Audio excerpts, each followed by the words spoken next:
We were playing in the sand, and you found a little band.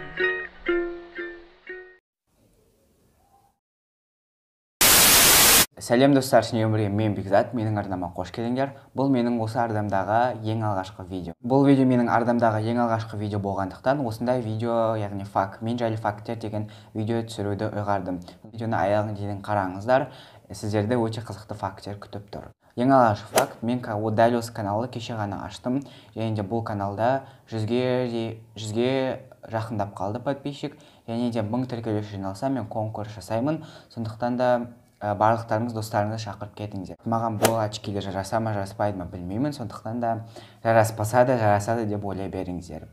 Және де комментарияға өздеріңіз пікірлеріңізді жазып кетіңіздер. Мен ұялы телефонда өте көп отырамын, яғни ішім пысса да, ішім пыспаса да, және көп ұялы телефонда отырғандықтан менің зрением кішкене төмендеп баратыр, мен оны сезіп жүрмін.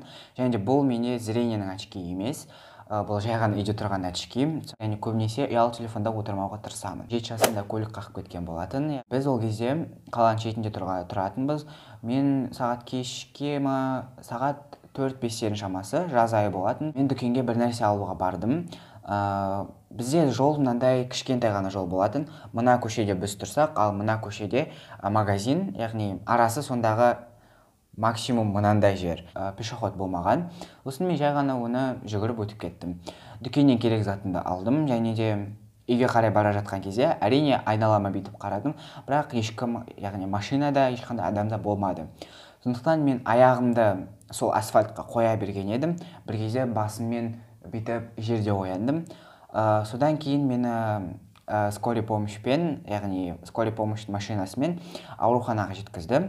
Ауруханада мен бір айда емделдім, содан кейін қайтып мектепке барған болатынмын. Ариана Грандені кішкентай кезімнен бері сүйіп тыңдаймын, және де менің ең басты армандарым бірі Америкаға барып Ариана Гранденің бір концертінде болу. Және де Ариана Гранденің 17-сі күні альбомы шығады, мен соны қатты күтіп жүрмін. Яғни оған менің реакциямды барлығын сіздер алда шығатын влогтардан көре аласыз. Бұл менің екінші арнам, яғни бірінші арнамда менде 3300-де тіркелуші бар.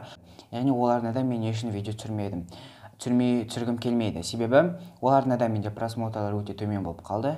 Яғни де ол арнадағы видеолардың барлығын мен закрытый доступқа қойғым келеді. Себебі ол жерде маған ұнамайтын видеолар өте көп. Ол кезде мен просмотр үшін видео түсірдім. Яғни өзіме көп көңіл бөлген жоқпын. Яғни камерада, кадрда қалай көріліп тұрмын, сөздер мерсі ме, керісі емес пе, соған мән берген жоқпын да видеоны күнделікті сала бердім. Ал бұл каналда барлығы өзгеше болады. Мен өзгеруге тырысамын, және де сапаны да жақсы қылуға тырысатын боламын. Бұндай видеолар алда талай шығатын болады, және де астына қандай видеолар көргілеріңіз келеді, соны жазып кетіңіздер. Және де менің инстаграмыма, ВКонтакте әлеуметтік желілеріне тіркеліп, менің де каналыма тіркелуді ұмытпаңыздар. Осы видео сіздерге ұнады деген ойдамын, ойларыңыздан шықты деген ойдамын, және де мен жайлы кейбір факттарды білдіңіздер. We were playing in the sand, and you found a little band.